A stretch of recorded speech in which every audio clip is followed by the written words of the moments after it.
Nanlaki ang mga mata ni Leia nang makita niya ang isang babaeng buntis na papalapit sa kanyang kinaroroonan. Nakaupo siya sa ilalim ng isang malaking puno habang nagmamasid sa paligid. Ang babae ay halatang takot na takot, nanginginig habang ang kanyang mga mata ay mabilis na lumilinga. Parang may hinahanap o tinatakasan. Maya-maya pa, nang makalapit ito sa kanya, nagkatitigan sila. Bigla itong tumigil sa harap niya. Nagkatinginan sila.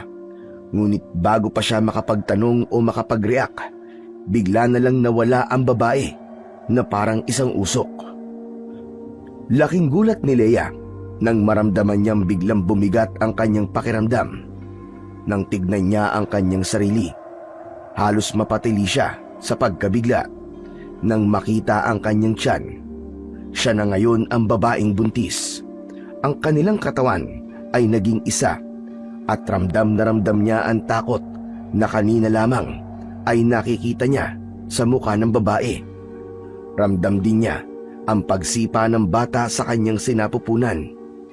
Ngunit kasabay nito ay ang matinding paghilab nito. Hindi niya maipaliwanag ang sakit na kanyang nararamdaman. Sa kabila ng kanyang pagkabigla, naramdaman niya ang panganib na unti-unting lumalapit. Nang lingunin niya kung saan direksyon galing ang buntis, nakita niya ang kinatatakutan nito. Isang aswang ang humahabol sa babae. Isang nakakatakot at kakaibang nilalang. Ang anyo nito ay parang pinaghalong tao at hayop, ngunit mas malapit sa isang halimaw. Ang balat nito ay makintab at kulay itim. Ang likod nito ay baluktot at may matutulis. Mahahaba ang mga kamay at may matutulis na kuko na kayang-kayang pumunit ng laman. Ang mga mata naman nito ay nagliliyab na parang bolang apoy. Ang dila naman ng aswang ay mahaba, parang ahas na gumagalaw-galaw sa ere. Ang bibig nito ay malaki at punong-puno ng matatalim na pangil na hindi pantay-pantay. Ang paggalaw ng aswang ay mabilis at hindi natural. Parang gumagapang at tumatakbo ng sabay. Nanginig si Leia nang mapagtanto kung ano ang nangyayari. Paano nangyari to? Bakit ako? Hinawakan niya ang kanyang tiyan. Pilit na pinakalma ang sarili. Huminga siya ng malalim kahit hindi pa niya makontrol ang panginginig ng kanyang katawan. Napilitan siyang tumayo at tumakbo upang makalayo sa papalapit na aswang. Ngunit naging tila mas mabilis ito kaysa sa inaasahan niya. Bumilis din ang takbo niya. Kahit pa kasabay nito ang paglala ng kirot ng kanyang tiyan. Nang hindi niya na makayanan ay napahinto siya saglit at napahawak ng maigpit dito. Nagsimula na siyang manalangin. Diyos ko, tulungan niyo po ako. Ligaya! Hindi ka na makakatakas. Amoy na amoy kita! Napalingon siya at nakita niyang medyo malapit na ang aswang sa kanyang pinagtataguan. Kahit nahihirapan at nasasaktan, muli siyang tumakbo palayo. Alam niyang wala na siyang pagpipilian kundi ang lumaban para sa buhay niya at ng bata sa kanyang sinapupunan. Bawat kaluskos ng dahon, napapatingin ang babae sa paligid. Tahimik siyang napapadaing habang nagsusumamo na makatakas na siya sa impyernong kanyang napasukan. Tumama sa kanya ang liwanag ng buwan, kasabay ng muling pagdaing dahil sa nararamdaman niyang sakit.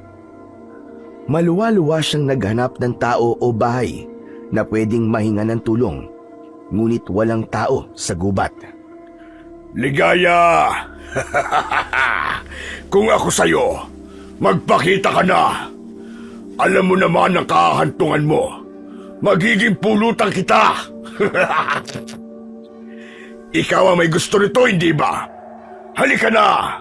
Labas na at harapin mo ang nilikha mong aswang!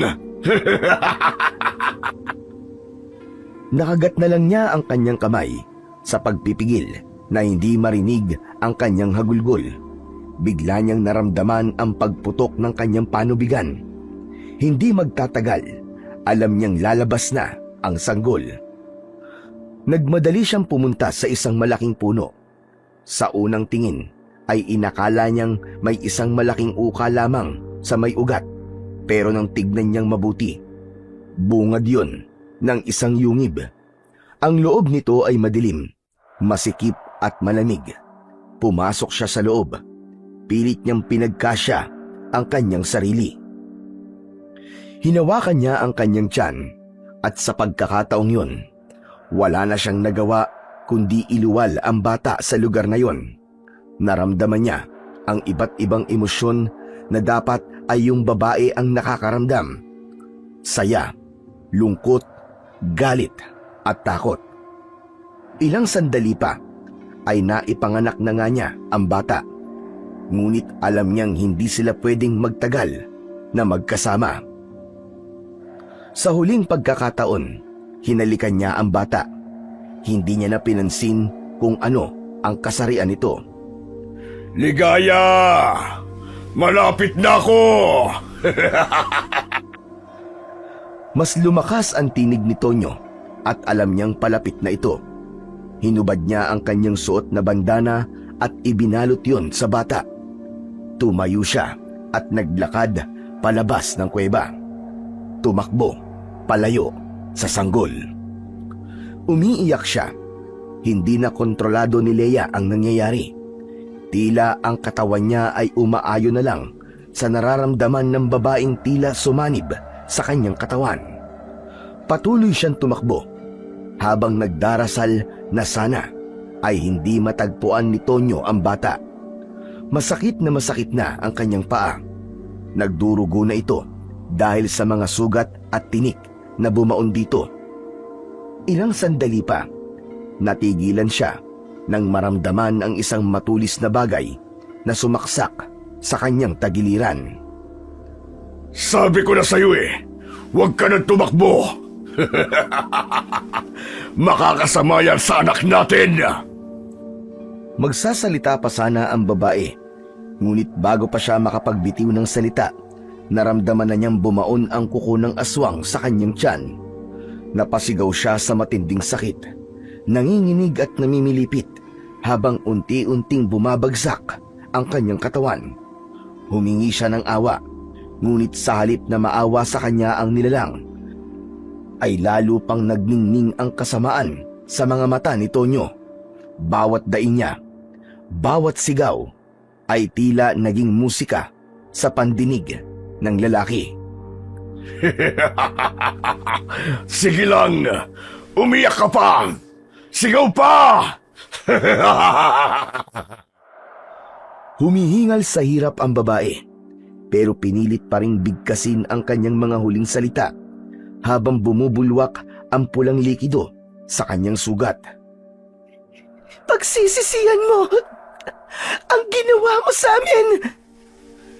Dahil sa kanyang sinabi, lalong nag-alab ang galit ni Tonyo. Naging mas agresibo ito at wala nang awang pinagsasasaksak ang babae sa may tiyan.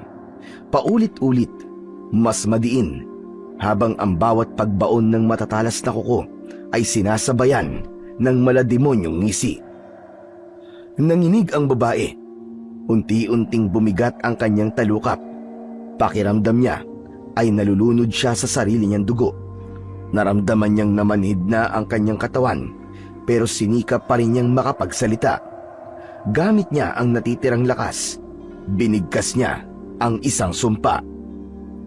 Sinusumpa ko ang anak ko ang tatapos sa'yo! Sa huling saksak, tuluyan nang nawalan ng buhay ang babae. Bumagsak ang kanyang katawan sa malamig na lupa, habang unti-unting lumalatag ang katahimikan sa paligid. Saglit na natigilan si Tonyo. Hingal na hingal at duguan ang kanyang mga kamay. Ngunit napansin niya ang isang bagay. Wala ang bata sa tiyan ng babae. Nasaan ang bata? Nasaan ang bata? Hindi ko maaari! Nasaan ang bata? Lumakas ang ihip ng hangin. Animoy bumubulong ng mas malalim na panganib. Nanginginig ang kamay ni Tonyo, hindi dahil sa takot, kundi sa pangamba. Alam niyang ang isang aswang na nawalan ng ina ay maaaring bumalik para maghiganti. Sumigaw ng malakas ang aswang at kasabay nito ay ang malakas ding pagsigaw ng dalaga. Bigla siyang napabalikwas. Ang kanyang dibdib ay mabilis ang pagtaas-baba. Pawis na pawis din ang kanyang noo at ang kanyang mga kamay ay nanginginig. Ano ba yan? Panaginip na naman. Tinignan niya ang paligid. Nasa loob siya ng kanyang kwarto. Pinilit niyang bumangon. Dumiretso siya sa bintana. Nakita niyang madilim pa. Isinara niya ito dahil sa malamig na hangin na pumapasok. Ano yun? Bakit paulit-ulit ko napapanaginipan yun? Parang totoo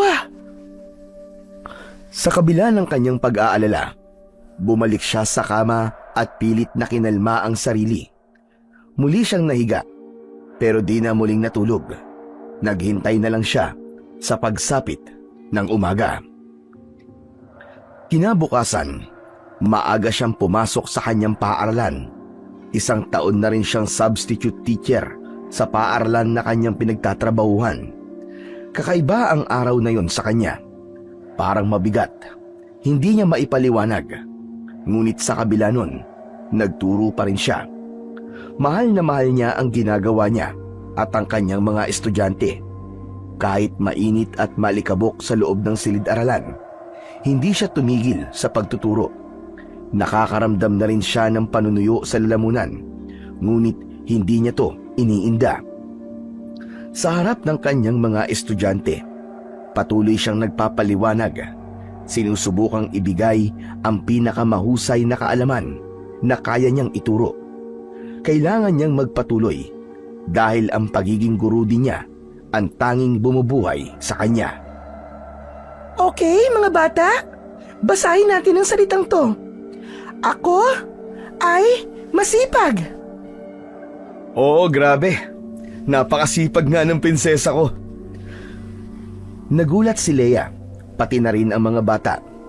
Ilang saglit lang, nagsimulang maghiyawan ang buong klase.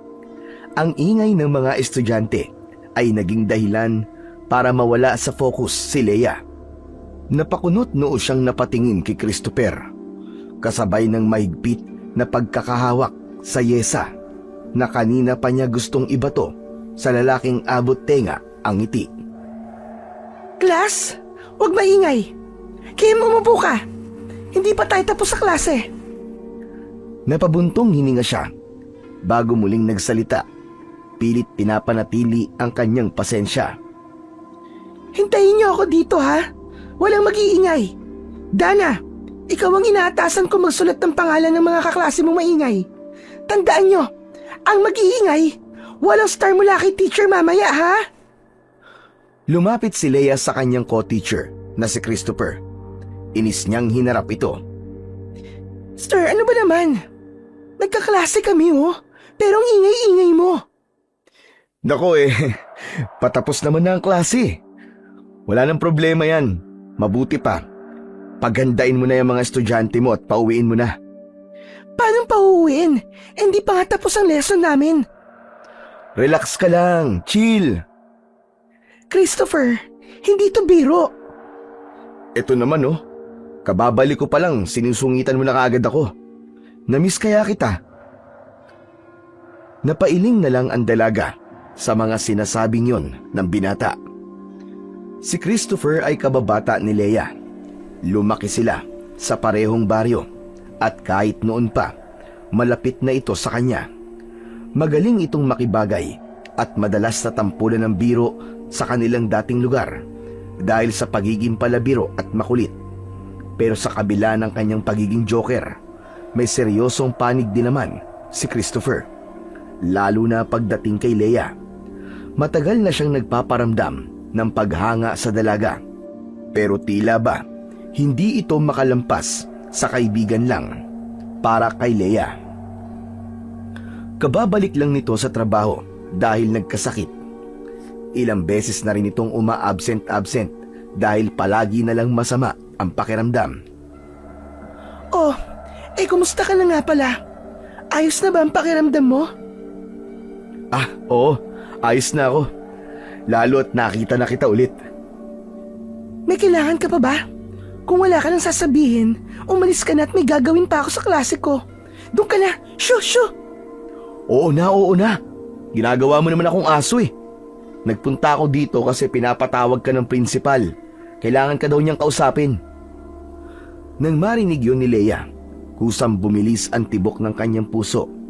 Ang kanyang mga tuhod ay nanghina at para siyang nahihilo. Napansin naman ni Christopher ang pagbabago sa kanyang muka. Mula sa matapang at mataray, biglang napalitan yon ng kaba. Agad niya itong inalalayan bago pa siya tuluyang matumba. Uy, Leia! Ayos ka lang ba?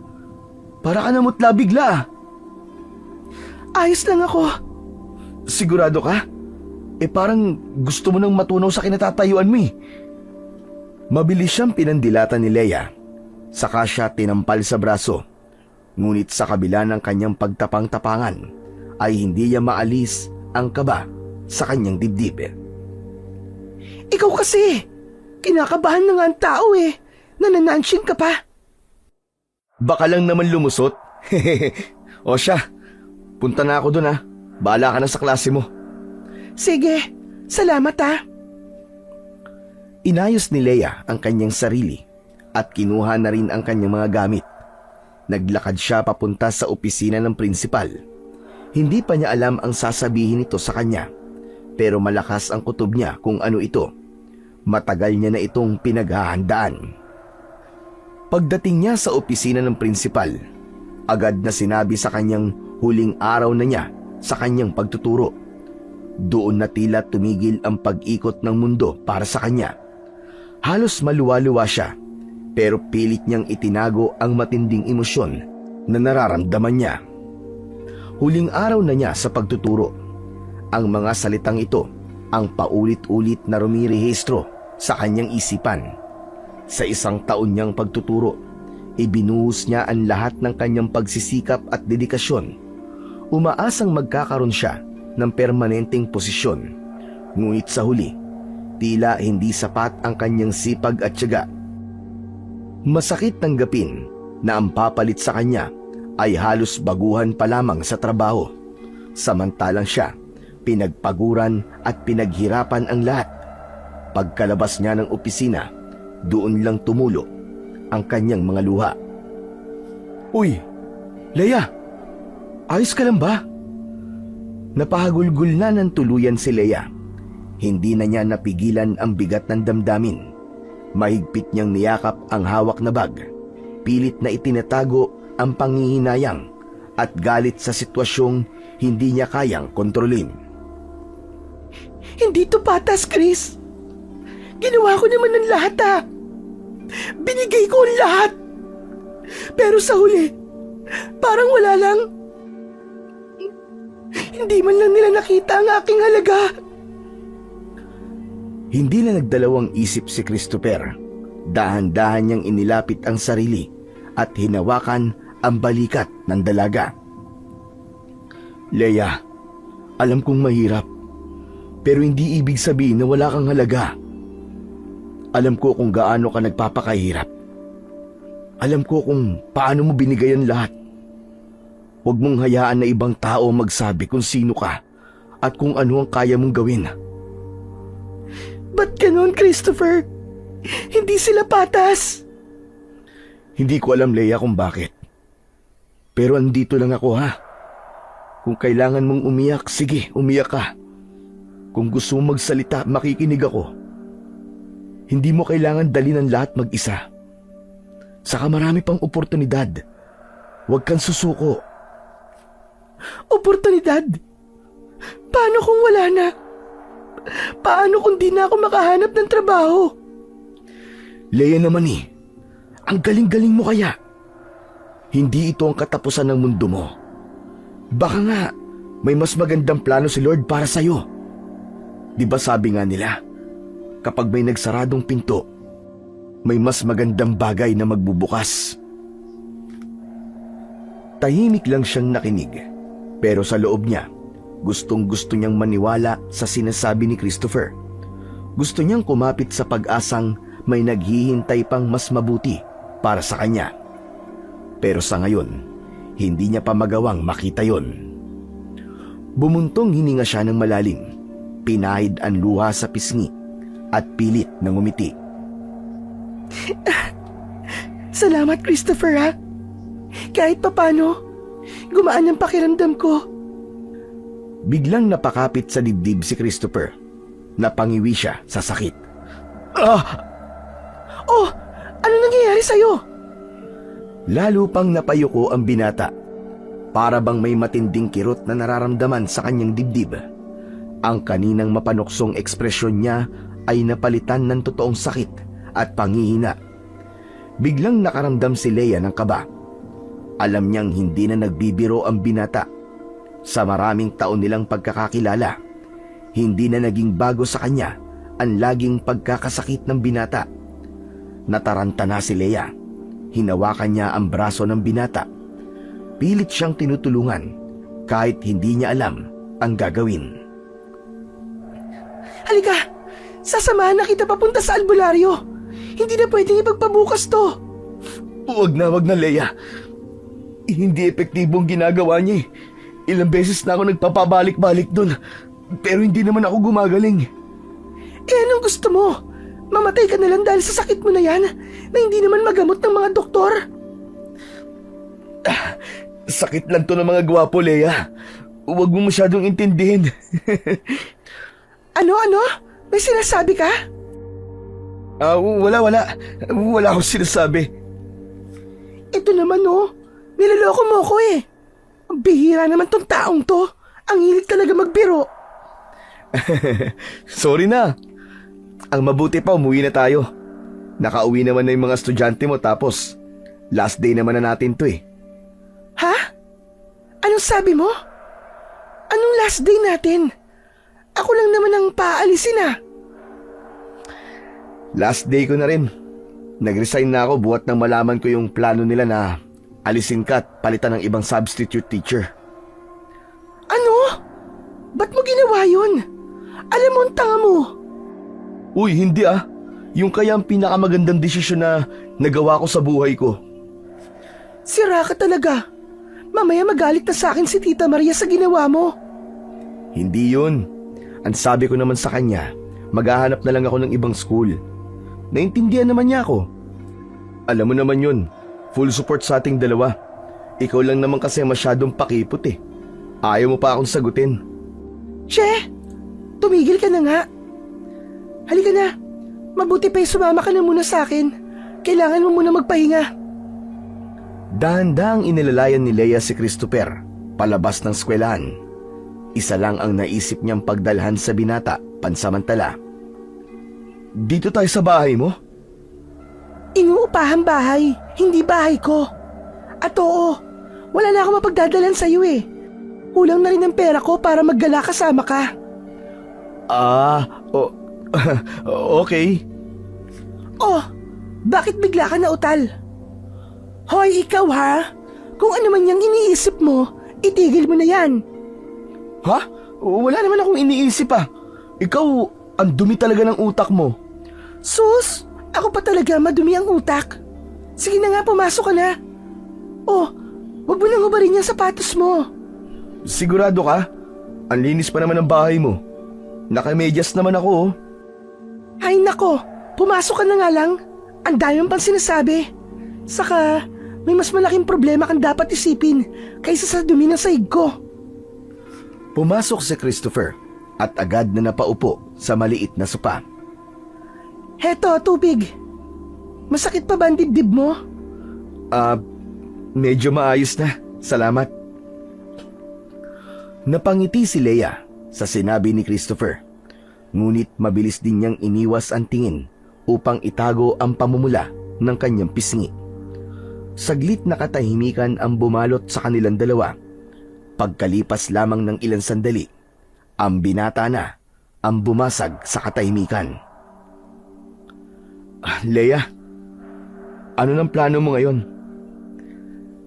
Matagal ko nang iniisip to, na kapag natanggal ako sa trabaho, babalik na ako sa atin. Babalik ka? Bakit? Ayaw mo na bang magtrabaho dito? Naisip ko kasing baka kailangan ko muna ng pahinga, Chris. Feeling ko, kailangan kong bumalik doon. Parati na lang kasi ako nananaginip ng masama eh.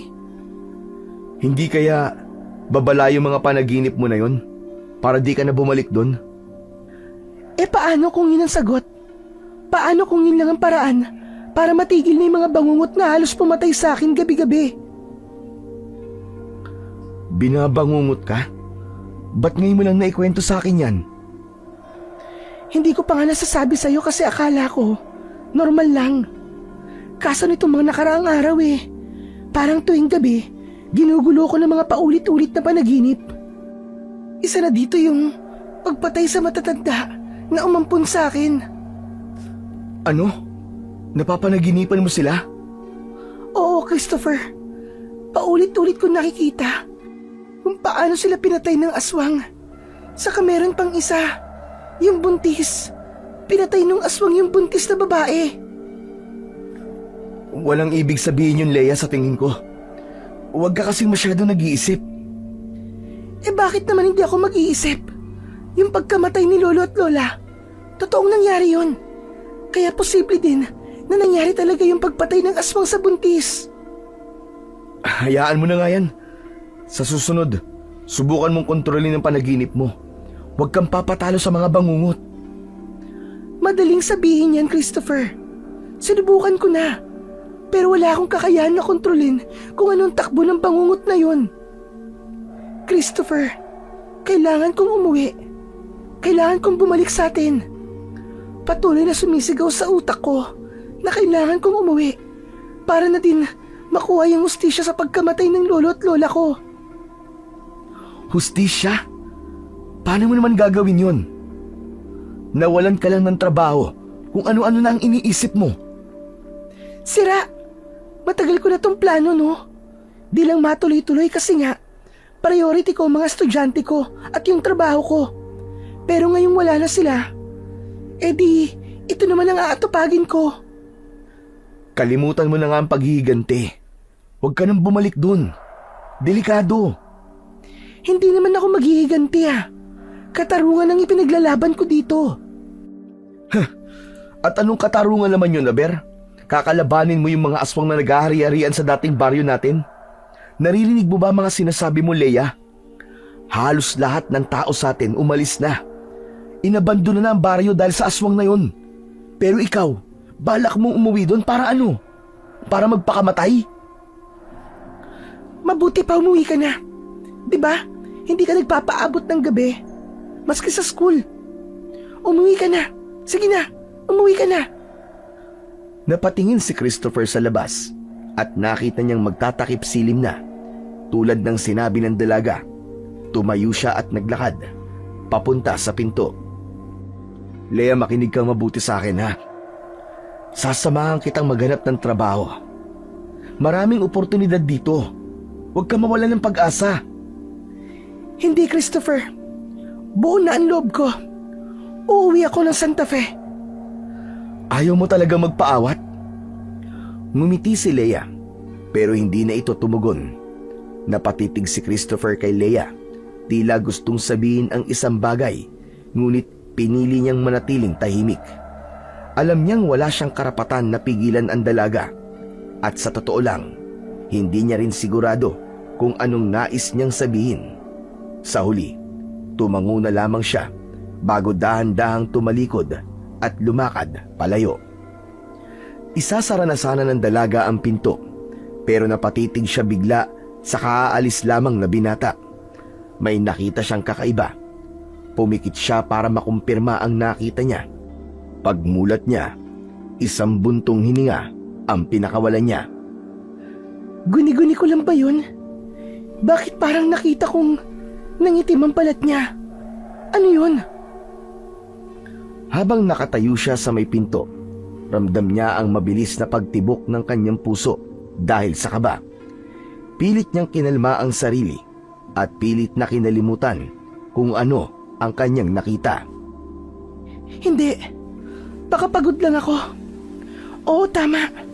Siguro pagod lang ako. Pumasok na si Leia sa loob ng bahay. Pilit na tinataboy sa isip ang nakita. Pilit na kinalma ang kanyang sarili. Nang nasa sala na siya, ay bigla siyang napatingin sa isang lumang litrato na naka-frame. Sa litratong yon, kasama niya ang buo niyang pamilya. Nakapatong ito sa isang maliit na lamesa. Pero bigla siyang napakunot noo nang mapansing na iba ang pwesto nito. Ay nako, si Christopher talaga. Pakialamero talaga ang lalaking yun. Kinuha niya ang larawan at tinitigan ito ng mabuti. Kasama niya sa larawan ang dalawang matanda. Lolo, Lola, salamat po sa pag-aalaga sa akin ha. Namiss ko na po kayo. Halos maluwa-luwa ang dalaga habang niyayakap ang larawan. Si Leia ay ampon ng mag-asawang matanda. Natagpuan siya isang umaga. Iniwang nakalagay sa harap ng kanilang bahay. Kasama ng bata ang isang sulat na nagsasabing alagaan siya dahil wala nang magagawa ang kanyang mga magulang para sa kanya.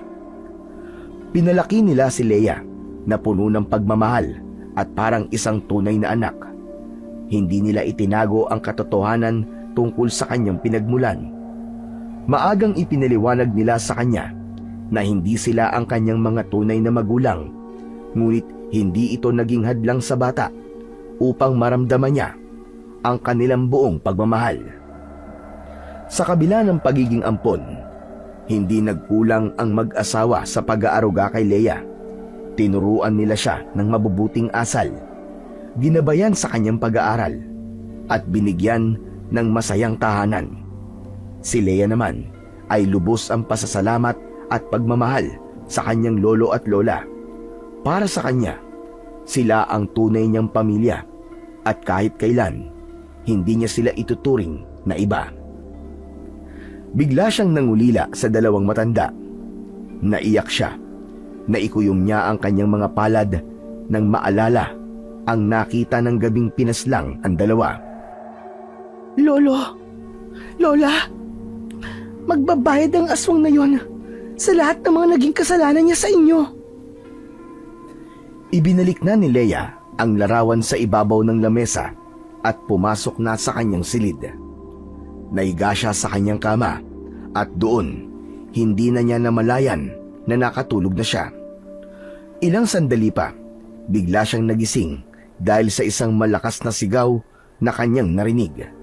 Nang imulat niya ang kanyang mga mata, doon niya napagtanto na wala na naman siya sa kanyang silid. Nasaan ako? Madilim ang paligid, pero kapansin-pansin na kakaiba ang simoy ng hangin. Parang amoy ng damo at mga dahon. Marahan ang simoy ng hangin. Nang sumilip ang sinag ng buwan sa pagitan ng mga dahon, doon niya nakita na nasa kagubatan siya. Bakit ako narito? Anong lugar na naman ito? Bago pa siya makapag-isip ng sagot, muling umalingaw-ngaw ang isang panibagong sigaw. Mas malapit, mas desperado. Humihingi ito ng tulong. Kinabahan ng sobra si Leia. Ramdam niya ang kilabot na sigaw na yon. Sinubukan niyang tumayo, pero hindi siya makabangon. Nanginginig ang kanyang mga daliri. Hanggang sa maramdaman niya ang madulas na likido sa kanyang palad. Nang itaas niya ito, napasinghap siya sa nakita. Puno ng dugo ang kanyang kamay. Mapula, malansa, at mainit-init pa. Nasisinaga na siya ng buwan, kaya kitang-kita niya ang lahat. Hindi nagtagal, may nakita siyang isang babae na papalapit sa kinaroroonan niya. Sumisigaw pa rin ito at humihingi ng tulong. Nang tuluyan ng makalapit ang babae, doon niya nasilayan ang nakakakilabot nitong anyo. Nakatirik ang mga mata nito. Wala ng buhay pero patuloy sa paggalaw. Basag na rin halos ang ulo at kaunting hibla na lang o laman ang nakakabit para hindi malaglag sa lupa. Mas lalo siyang natuliro nang makita niyang puno ng malalalim na saksak ang katawan ng babae at halos mapaliguan siya ng dugo nito. Isang malakas na sigaw ang pinakawalan ni Leia. Napabalikwas siya mula sa kanyang pagkakahiga. Napatingin muli siya sa paligid. Wala na siya sa gubat. Napatingin siya sa kanyang kamay. Nanginginig ang mga ito. Panaginip na naman. Bakit ba ayaw akong tantanan na masasamang pangungot na yon? Napasabunot siya sa sarili. Dahan-dahan siyang huminga ng malalim. Nang sulyapan niya ang orasan, madaling araw na. Alam niyang mahihirapan na siyang bumalik sa pagkakatulog. Kaya naman, bumangon na lang siya para ihanda na ang mga gamit niya para umuwi. Pero nang makatayo siya, doon niya napansin ang dugo sa bedsheet. Isang pulang mantsa. Bakit may dugo dito? Nanginginig ang kanyang kamay. Nang dahan-dahan niyang hinawakan ng likido. Malapot ito. Malansa. Agad siyang napatingin sa sarili niyang katawan. Wala naman siyang sugat. Walang kahit na anong palatandaan na siya ang pinagmulan ng dugo. Ano nangyayari sa akin? Samantala, sa kabilang banda, hindi naman nakatulog si Christopher. Magdamag kasi niyang inisip ang mga nangyari sa paaralan at yung pagdidesisyon ni Leia na umuwi na sa kanilang dating baryo. Malalim ang kanyang iniisip hanggang sa hindi niya na namalayan na mag-uumaga na pala. Nay, alam niyo ho, si Leia, babalik daw po sa baryo natin. Ano ka mo? Abay, hindi maaari. Kailangan mo siyang pigilan, Chris. Ginawa ko na po ang lahat, Nay. Mukhang buo na po ang desisyon niya. Pero hindi siya ligtas doon, anak. Alam mo naman na buhay pa si Tonyo. Kung anong gawin sa kanya ng taong yun. Hindi ko po hahayaang mangyari yun, Nay. Poprotektahan ko po si Leia hanggang sa makakaya ko. Ngunit hindi natin kaya si Tonyo, anak. Isang makapangyariang aswang ang lalaking yon. Wala siyang awa at konsensya. Pero hindi ko naman po pwedeng pabayaan si Leia doon. Mahal ko po si Leia, Nay. Hindi ko hahayaan na masaktan siya ng walang yun. Alam ko yon, anak. Sige, sasamahan kita. Parehas natin siyang babantayan. Kung ganun po, ay ihanda na natin ang mga gamit natin. Uuwi po tayo sa baryo. Samantala, ilang oras ang nakaraan. Huminto ang isang tricycle sa harap ng isang lumang bahay. Bumaba si Leia mula sa sasakyan at tumingin sa paligid. Nalungkot siya sa kanyang nakita. Wala na ang dating masigla at maingay na kalsada. Wala ng tao. Wala na ang mga kapitbahay niyang tsismosa. Sobrang tahimik na. Ang mga bahay sa paligid, pinaglumaan na lang ng panahon. Ang ilang mga kabahayan ay binalot na ng mga lumot at baging. Ang lungkot naman dito. Wala man lang ata maski isa na naglakas loob na magpaiwan sa baryong ito. Tumingin-tingin pa siya sa paligid. Iniwan niya ang kanyang mga gamit at tumawid sa kabilang kalsada kung saan naroon ang tindahan ni Aling Petra na dating suki niya. Sumilip siya doon pero madilim sa loob. May narinig siyang kaluskos. Tao po! Aling Petra, nandiyan ka ba? Ako po ito, si Leia. Aling Petra! Ay! Kabayo! Halos mapatalon siya sa takot nang biglang may bumato sa kanya. Nakita niyang may mga sumulpot na tao mula sa loob ng bahay. Napaatras siya nang makitang ang mga taong yon ay matalim na nakatitig sa kanya. May mga bata at matatanda din na parang takot na takot sa kanya. May problema po ba? Dati naman po akong taga rito. Huwag niyo po akong sasaktan. Hindi siya mapakali habang unti-unting umaatras. Hindi niya maalis ang mga mata sa grupo ng mga tao. Ang mga bata ay mahigpit na nakakapit sa kanilang mga magulang. Teka, May nagawa po ba akong mali? Nakita niyang unti-unting umiilaw ang kwintas sa kanyang leeg. Nagtaka siya at napahawak dito. Napansin niyang umatras ang mga tao. Mabilis din siyang umatras pero muntik na siyang matumba nang bumangga siya sa isang matigas na bagay. Paglingon niya, nakita niya si Christopher. Hawak siya nito sa balikat upang hindi matumba. Christopher! Ano ginagawa mo dito? Sinundan kita, Leia. Alam mo, mabuti pa ay umalis na tayo dito. Bumalik na tayo dun sa bayan. O kahit saan mo gusto. Basta wag lang dito. Pinag-usapan na natin to, Christopher. Umuwi ako dito kasi gusto ko magpahinga. Hindi pahinga ang pinunta mo dito. Alam ko yun, Leia. Huwag mo na nga lang akong pakialaman. O sige, kung talagang ayaw mong umalis dito, fine. Sasamahan ka namin. Namin?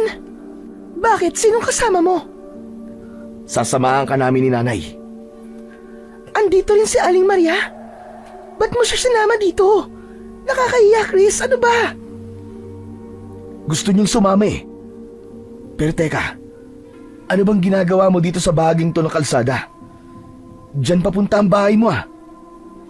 May napansin kasi ako kanina dito, kaya lumapit ako.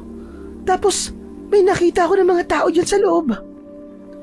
Pambihira ka naman, Leia oh. Huwag kang manakot. Anong mga tao? Walang tao dito. Meron nga. May bumato nga sa akin eh. Teka, nasa na ba yung mga tao dito kanina, Chris? Bakit bigla silang nawala? Leia, baka namamalikmata ka lang. Pagod ka yata sa biyahe kaya kung ano-ano nakikita mo. Matagal nang walang tao dito sa baryo. Pero kanina lang eh. Wala ngang tao dito. Ang kulit mo. Halika na, umuwi na tayo. Kailangan mo na din talaga magpahinga. Pagod ka na at mukhang wala ka pa ding tulog. Kung ano-ano na nakikita mo eh. Tama ka nga siguro. Hindi kasi ako masyadong nakatulog kagabi. Sabi ko na eh. Sayang tong baryo natin, no? Napaglumaan na lang ang lahat ng bagay dito. Parang naging haunted na. Haunted naman talaga. Dahil dun sa Tonyo na yon. Sa walang yang lalaki na yon. Kaya kailangan ko na siyang mahanap at makaharap. Pero bakit pa? Pwede naman tayo manahimik na lang at mamuhay ng mapayapa sa ibang lugar. Mapayapa? Chris, hindi ako pinapatahimik ng mga bangungot ko. At alam mo kung anong ibig sabihin nun, di ba? Dapat kong tuparin ang misyong ibinigay sa akin ni Lolo at Lola. Hanggang ngayon talaga, di mo pa din yun nakakalimutan. Hindi talaga. At lahat ng mga natutunan ko sa kanila, gagamitin ko yun laban sa aswang na yun. Tignan mo, matagal ko na rin pinag-aaralan ang bisa ng iniwan nila sa aking mutya. Sandali, pwede bang itago mo yan? Nakakasilaw yan, sakit sa mata. Itinago ni Leia ang kwintas sa loob ng kanyang damit. Nagpatuloy na sila sa paglalakad. Nang dumating na sila sa kanyang bahay, nakita niyang naluma na rin talaga ang dati nilang kubo kung saan sila nakatira ng kanyang mga lolo at lola. Puno ito ng sapot ng gagamba at sobrang kapal ng mga alikabok. Agad namang nag-abot ng panyo ang binata. Masyadong marumi at maalikabok sa loob. Tulungan na kita maglinis. Wag na. Ako na, Chris. Kayang-kaya ko na to. Sigurado ka ba? Naglakad ang binata papunta sa lamesa na halos hindi na makita ang ibabaw nito dahil sa alikabok. Pumunit siya ng piraso ng lumang dyaryo na nakapatong doon at ginamit yun upang punasan ang alikabok. Grabe! Ang kapal ng alikabok eh. Hindi mo to kaya. Tutulungan na kita. Saglit na tumigil si Christopher. Tila nag-iisip. Napatingin siya sa lumang istante na halos bumagsak na. May mga lumang larawan doon ni na Lolo Ambo at Lola Shuning na nababalot na ng makapal na sapot ng gagamba. Maingat niyang kinuha ang isa at pinunasan gamit ang kanyang damit. Nakakamiss sila, no? Ang babait nila. Tama ka, Chris. Sobrang bait nila. Kaya hindi talaga nila deserve yung nangyari sa kanila. Buti ka nga eh. May magagandang alaala sa kanila. Meron nga, pero alam mo, ang hirap din balikan lahat ng alaala. Sobrang saya ng mga panahon kasama ko sila. Pero ngayon, parang masakit na. Lalo pa't ganito ang nangyayari sa buhay ko. Parang namimiss ko bigla yung yakap nila. Lumapit si Christopher at inilagay ang kamay sa kanyang balikat. Leia, hindi masama ang umiyak o malungkot. Bahagi yan ng alaala nila sa'yo. Pero tandaan mo, hindi nila gugusto yung nagmumukmuk ka. Mas gusto nilang makita kang masaya at nagpapatuloy sa buhay. Napayuko si Leia, pinipigilan ang pagluha. Kinuha niya ang larawan mula kay Christopher at tinitigan ito. Salamat, Chris, ha? Pero tama na tong drama. Kailangan ko pang matapos ang paglilinis bago gumabi. Ngumiti si Christopher at muling kinuha ang basahan. O sige, ikaw ang bahala. Pero tatapusin natin to na magkasama. Wala ka na magagawa. Tutulungan kita sa ayaw at sa gusto mo. Napangiti si Leia sa sinabi ng binata at muling bumalik sa gawain. Habang nililinis nila ang lumang bahay, unti-unting napuno ng tawanan at kwentuhan ang paligid na parang ibinalik sa dating saya ang lugar na yon. At nang matapos sila, hinatiran sila ni Aling Maria ng kanilang pagkain. Nagpaalam na din ng binata dahil malapit nang sumapit ang gabi. Dahil sa matinding pagod, nahigaan dalaga sa upuang gawa sa kawayan. Nakatulog siya ng mahimbing, pero nang dumating ang hating gabi, bigla siyang nagising nang may marinig na kaluskos sa labas. Mabibigat ang mga yabag nito at naaamoy na rin niya ang umaalingasaw nitong mabahong amoy. Sino ka? Anong kailangan mo? Ngunit walang tugon mula dito. Nakatayo lang ito sa may pinto at di naman gumagawa ng anumang kilos. Nanikip ang dibdib niya sa kaba. Hindi niya halos maigalaw ang kanyang katawan. Nakita niyang umilaw ang kanyang kwintas. Nakaramdam siya ng kakaibang lakas, pero mas nanaig ang takot nang makita niya ang anyo ng nilalang na nasa kanyang harapan. Aswang! Aswang! Ah! Aswang! Leia! Leia, gumising ka! Chris, tulungan mo ko. May aswang dito kanina. Nandito siya. Kitang-kita ko siya. Kalma lang, Leia. Walang aswang. Wala pang aswang. Nananaginip ka lang. Kanina pa ako nandito. Saka umaga na, oh. Nakatimpla na nga ako ng kape para sa'yo, eh. Pero imposible. Leia, ang sarap ng tulog mo, kaya di na kita inistorbo. Kaya alam ko na binabangungot ka na naman. Sana ginising na kita kanina pa, eh. Niyakap niya si Leia. Pilit na pinapawi ang takot ng dalaga. Nanginginig ang buong katawan nito. Kailangan mo ba ng tubig? Nahihirapan na ako, Chris. Bakit ganun yung mga panaginip ko? Hindi ko rin alam, Leia. Chris, natatakot na ako. Akala ko ba kaya mo nang harapin yung aswang? Leia, panaginip pa lang yan pero nangangatog ka na. Paano kung magpakita talaga siya sa'yo? Anong gagawin mo? Hindi ako pwede magpatalo sa takot, Chris. Kakayanin ko to. E paano nga kung di mo kaya? Handa akong mamatay, Chris. Handa ako.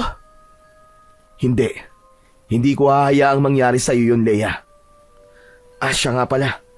Sabi ni nanay, doon ka na daw kumain ng agahan sa bahay. Nagluto siya. Hindi na nagsalita pa si Leia. Tumango lang siya.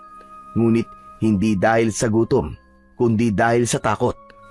Ayaw niya muna mapag-isa sa kanyang bahay.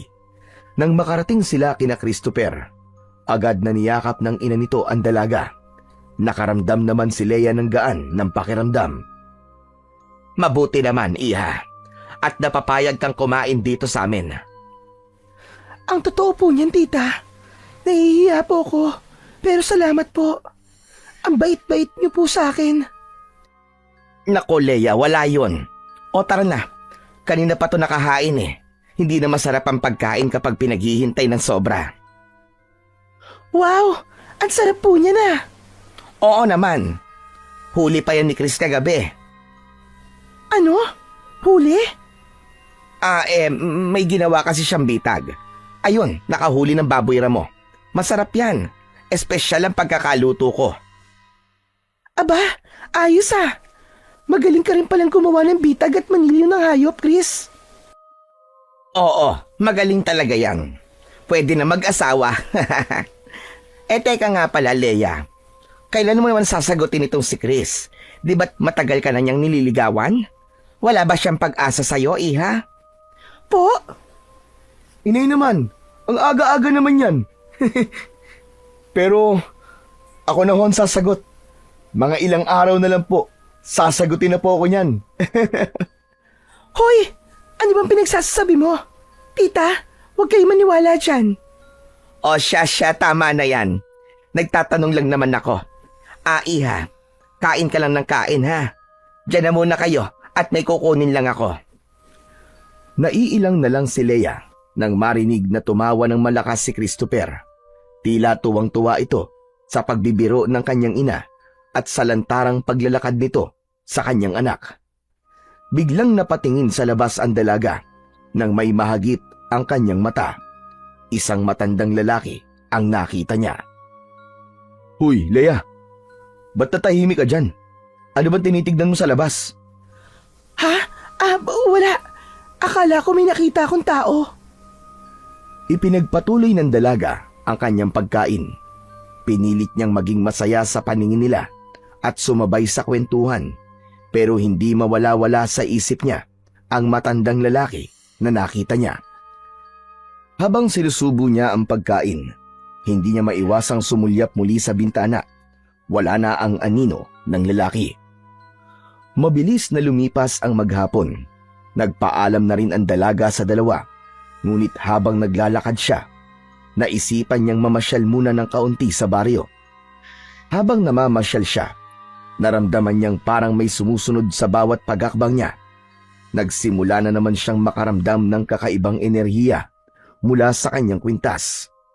Katulad ng bagong dating siya, na nakakita siya ng mga multo sa loob ng bahay ni Aling Petra. Kaya naman, inaasahan niyang may mangyayari na naman o meron na naman siyang makikitang kakaiba. Nagmamadali siyang umuwi. Bigla siyang may narinig na tumawa. Leia, nagbalik ka na pala. Ang tagal mo ring nawala. Kumusta? Hindi mo ba ako na-miss? Bakit naman kita mamimiss? Sino ka ba sa akala mo? Aba, ang sungit mo naman. Bumabati lang naman ako . Masama ba yun? Saka umahanga ako sa'yo kasi bumalik ka. Matapang ka, iha. Bakit? Hindi ka ba makapaniwala na kahit napalayas mo ng lahat sa baryong to, ay may bumalik pa rin? Ang totoo niyan, hindi naman. Sabi ko nga, natutuwa ako. Akala ko naman kaya ka bumalik dito ay dahil napatawad mo na ako. Tumahimik ka! Hindi kita mapapatawad sa ginawa mo sa akin! Bakit ba galit na galit ka? Di ba't masaya ka naman na ngayon? Anong masayang sinasabi mo? Sinira mo buhay ko, hayop ka! Paano mo nasabing masaya ko? Ikaw ang pumatay sa lolo at lola ko! Alam mo, may dahilan kung bakit nangyari yon. At anong dahilan, ha? Sabihin mo nga sa akin. Dahil may malaking utang sa akin ng mga matatandang yon. Siningil ko lang. Walang utang sa iyo ang pamilya ko. Ikaw ang traidor. Isa kang hayop, demonyo! Hayop? Demonyo? Heh, ang sakit mo naman magsalita. Kung tutusin, dapat nga'y magpasalamat ka pa sa akin, Leia.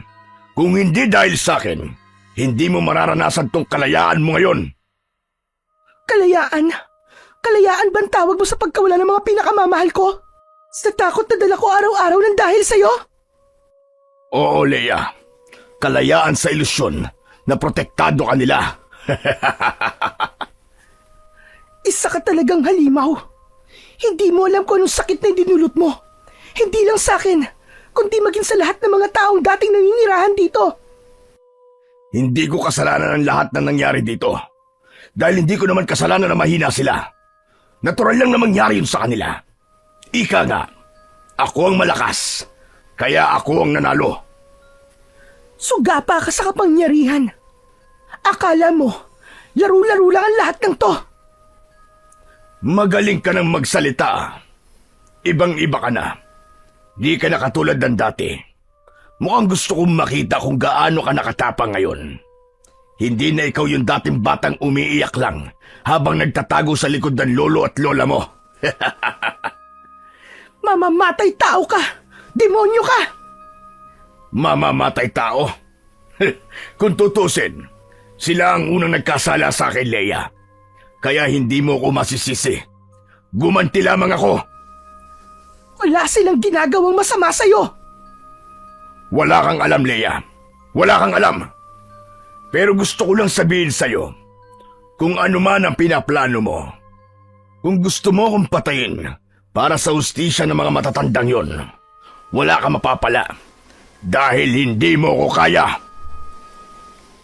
Hindi na nakapagpigil pa si Leia. Mabilis niyang pinulot ang isang pamalo at tinangka niyang hampasin ang lalaki. Pero mabilis na nakaiwas si Mang Tonyo at tinawanan siya. Nagpatuloy ito sa pangaasar sa kanya. Paano ba yan? Hindi ko pa nga ginagamit ang kapangyarihan ko pero hindi ka na umubra. Paano pa kaya kung... Wala akong pakialam kung tao ka o aswang. Dahil wala namang pinagkaiba yan. Demonyo ka pa rin. Mamamatay tao ka pa rin. Biglang lumapit si Tonyo kay Leia at sinakal niya ang babae.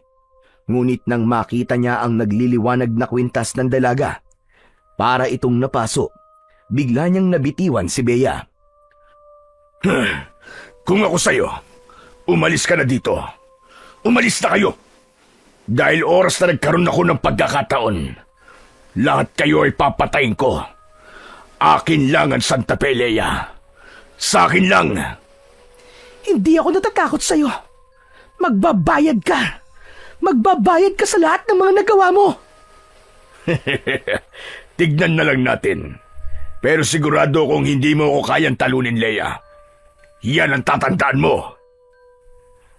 Leia! Halos sabay na napalingon ang dalawa nang marinig ang boses ni Christopher. Mabilis itong naglalakad papalapit kay Leia. Nang makita ni Tonyo ang binata, mabilis itong naglakad palayo. Leia! Ayos ka lang ba? Ano ginawa niya sa'yo? Wala. Ayos lang ako. Halika na. Gala ka kasi ng gala eh. Habang naglalakad sila pabalik sa bahay, nanatiling tahimik lamang si Leia. Hindi mawala-wala sa isip niya ang mga sinabi ni Tonyo at ang malamig na titig nito na tila ba nagbabanta ng mas malala pang mangyayari. Alam niyang hindi natatapos doon ang paghaharap nila.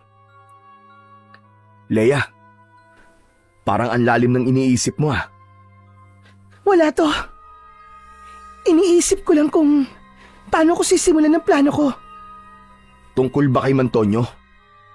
Oo. Leia, desidido ka na ba talaga? Bakit? Mukha ba ako nagbibiro lang?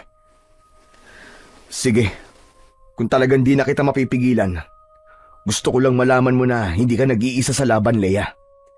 Kahit anong mangyari, nandito lang ako para sa'yo. Resbakan natin yung hayop na aswang na yun. Ngumiti si Leia. Kahit papano, gumaan ang loob niya sa sinabing yon ni Christopher. Pero nagtataka lang ako. Bakit kaya parang tinatakot ka lang niya? Bakit hindi pa niya tayo inaatake? Sa palagay mo, meron ba siyang binabalak? Wala, Christopher.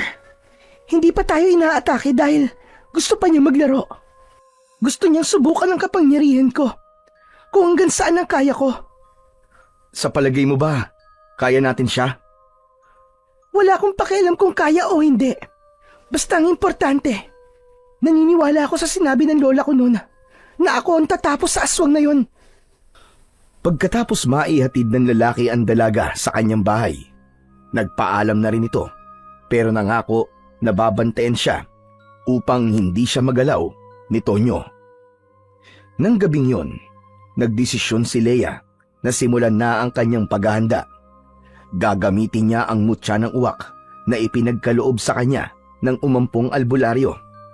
Alam niyang hindi sapat ang mutya para tapusin ang paghahari-harian ng aswang. Kailangan niya ng lakas at plano, estratehiya, upang matalo ang malakas na kalaban. Lolo, Lola, bigyan niyo po sana ako ng gabay. Sana magtagumpay po ako. Ang mutya ng uwak ay isang makapangyarihang mutya na nagtataglay ng pambihirang kapangyarihan. Ito ay likas na nauugnay sa mga uwak bilang simbolo ng katalinuhan. Kaya nitong magbigay ng isang pangitain sa pamamagitan ng tamang ritual at panalangin. Maaari nitong ipakita ang hinaharap o mga lihim na nakatago sa kasalukuyan. Ang mutya ng uwak ay sinasabing konektado sa espiritu ng kalikasan. Pinaniniwalaan ding ito ay likha mula sa kombinasyon ng mahika ng kalikasan at ng espiritu ng uwak. Ang espiritu ng uwak ay nagbibigay ng karunungan at gabay sa may-ari ng mutya. Ngunit ito ay gumagana lamang kung dalisay ang puso ng taong nagmamay-ari nito.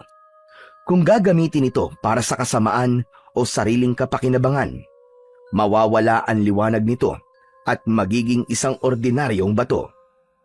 Ayon sa kanyang lolo, mas nagiging makapangyarihan ng mutya kung aalagaan ng maayos. Kailangan protektahan ito mula sa dumi at ingatan na hindi mahulog sa kamay ng isang sakim o masamang tao. Alam kong ipinakita mo na sa akin na kaya kong talunin ang aswang na yon. Pero gusto ko pa rin makita ulit dahil gusto kong makita ang lahat ng detalye kung paano. Nakakaramdam pa rin ako ng takot.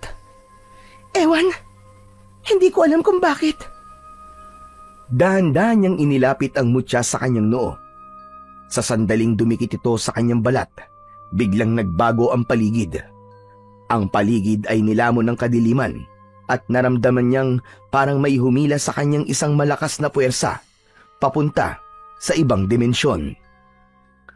Nasusunog ang mga bahay sa Santa Fe. Ang mga puno at halaman, tuyot at lantana.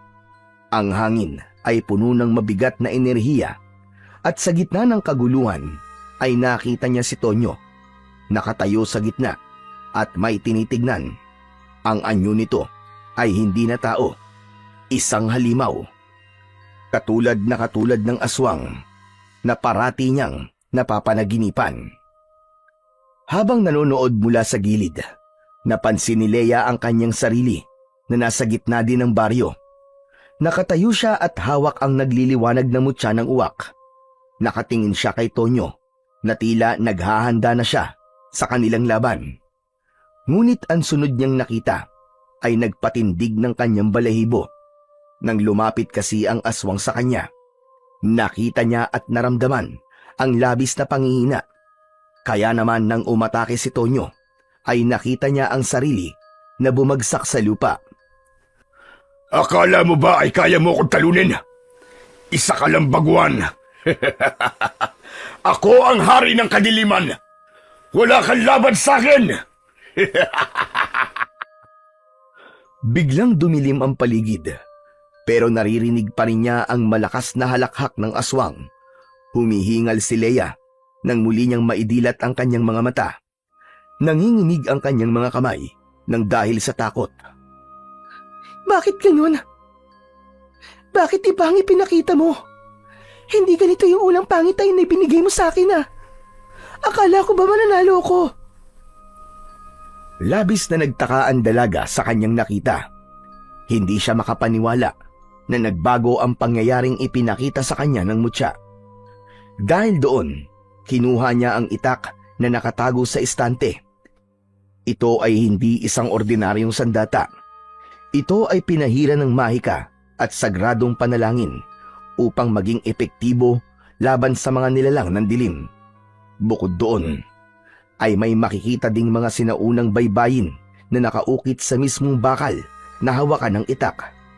Ayon sa kanyang lolo, ang sandatang yon ay nagtataglay ng kakayahang sugatan o patayin ang mga nilalang na hindi tinatablan ng karaniwang armas, tulad ng aswang.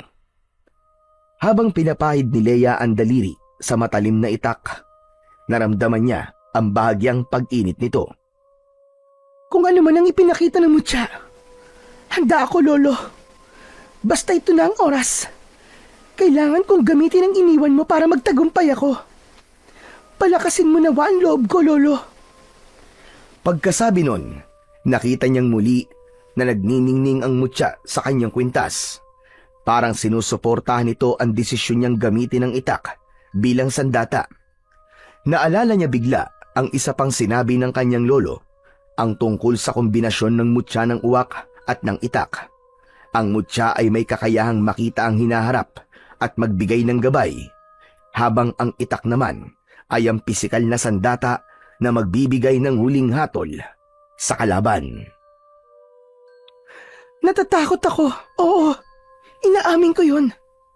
Pero kahit na anong mangyari, tatapusin ko na ang labang ito, Lolo. Gagawin ko ang lahat na makakaya ko. Hindi ako susuko. Hindi ko hahayaan na magpatuloy ang kasamaan ni Tonyo. Kayo na po ang gabay ko sa laban na ito. Muling inilagay ni Leia ang kanyang mutya sa noo at muli nakita niya ang katuloy ng pangitain. Humihingal si Leia nang muli niyang maidilat ang kanyang mga mata. Nanginginig ang kanyang mga kamay nang dahil sa takot. Ano? Kaya mo pa ba? Napalunok si Leia, ngunit hindi siya umurong. Hinawakan niya ang mutya at ramdam niya ang init nito na tila nagpapalakas sa kanya.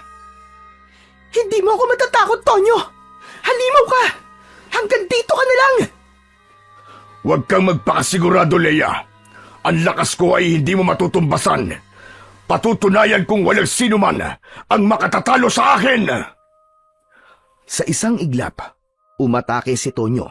Ang bawat galaw nito ay mabilis.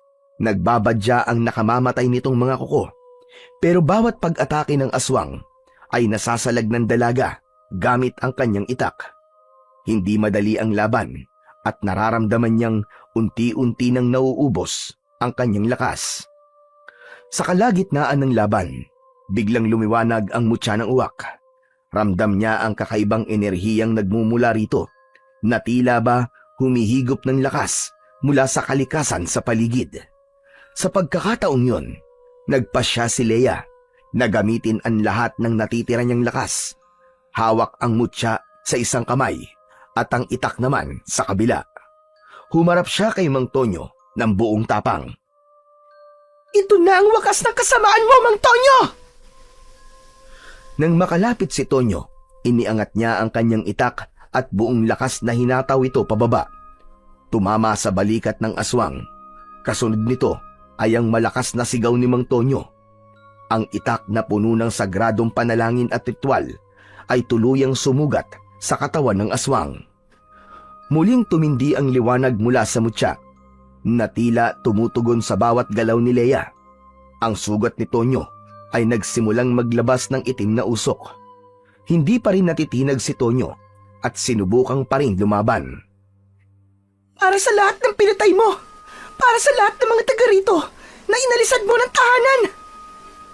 Hawak niya ang itak sa parehong kamay at sa isang iglap, buong lakas niya itong sinugod.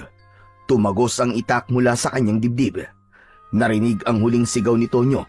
Unti-unti, ang dating nakakatakot na anyo ng aswang ay naglaho, hanggang sa maging abo ang lahat ng naiwan sa kanya. Pagkatapos ay tinangay ito ng hangin. Hingal na hingal si Leia. Bumagsak siya sa lupa. Hawak pa rin ang kanyang itak. Ngunit nang tumayo siya, isang malakas na sigaw ang kanyang pinakawalan.